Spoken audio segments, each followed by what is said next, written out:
মাজুলীৰ শ্ৰী শ্ৰী ঔৱা সত্ৰত পালনাম কেইবাগৰাকীও সত্ৰাধিকাৰে অংশগ্ৰহণ কৰে। মাজুলীৰ শ্ৰী শ্ৰী ঔৱা সত্ৰত আজি দিনজোৰা কাৰ্যসূচীৰে পালনাম সম্পন্ন হয়। সেই উপলক্ষে সত্ৰখনিত আজি পুৱাৰ পৰা বিৰাজ কৰিছে আধ্যাত্মিক পৰিৱেশে।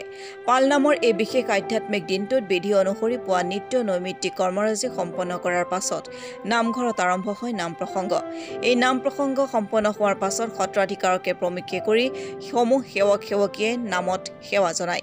মাজুলীৰ শ্ৰী শ্ৰী দক্ষিণপাট সত্ৰাধিকাৰৰ ননী গোপাল গোস্বামী, ঔৱা সত্ৰৰ সত্ৰাধিকাৰ শৰৎচন্দ্ৰ গোস্বামী, শ্ৰী শ্ৰী বেলসিদ্ধীয়া সত্ৰৰ সত্ৰাধিকাৰ নন্দলাল গোস্বামী, গড়মূৰ সত্ৰৰ সত্ৰাধিকাৰ পিতৃ আহঁতগুৰিয়া সত্ৰৰ প্ৰেমানন্দ গোস্বামী, লখিমপুৰ তামোলবৰীয়া সত্ৰৰ দিলীপ গোস্বামী, যোৰহাট গৰখীয়া দল ঔৱা সত্ৰৰ তৰুণ চন্দ্ৰ গোস্বামীকে প্ৰমুখ্যে কৰি মাজুলীৰ বিভিন্ন প্ৰান্তৰ পৰা অহা ভকত বৈষ্ণৱৰ উপস্থিতিত বৈকুণ্ঠময় পৰিৱেশে বিৰাজ কৰে পালনামস্থলী।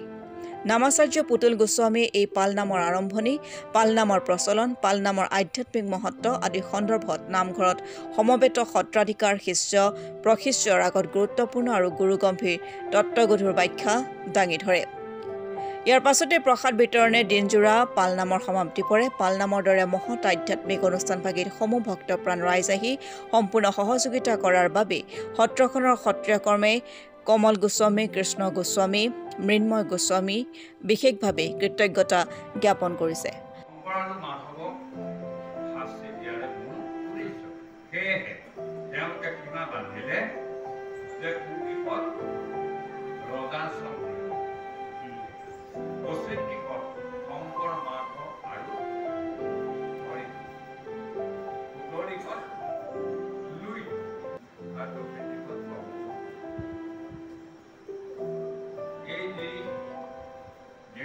কৰি তেওঁলোকক আজ্ঞা দিলে আৰু যথা সময়ত শ্ৰম কৰি তেওঁলোকক কাৰণে আজ্ঞা দিলে। ইতিমধ্যে এজনা বগা হাতী পাহাৰৰ পৰা নামি আহি মাধৱপুৰকে দেখুৱালে। গুৰুজনাই ক'লে যে এতিয়া সেই শীঘ্ৰতে শ্ৰম কৰিয়ে গৈ ৰজাক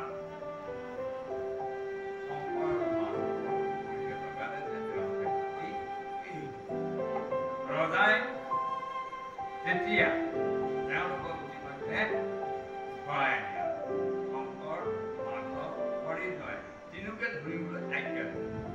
মাধৱ আৰু হৰিদ্বয়ে তেতিয়া গুৰুজনাক সেই স্থানৰ পৰা মাজুলীৰ পৰা জীৱন বৰুৱা ৰিপৰ্ট, অসম টুডে।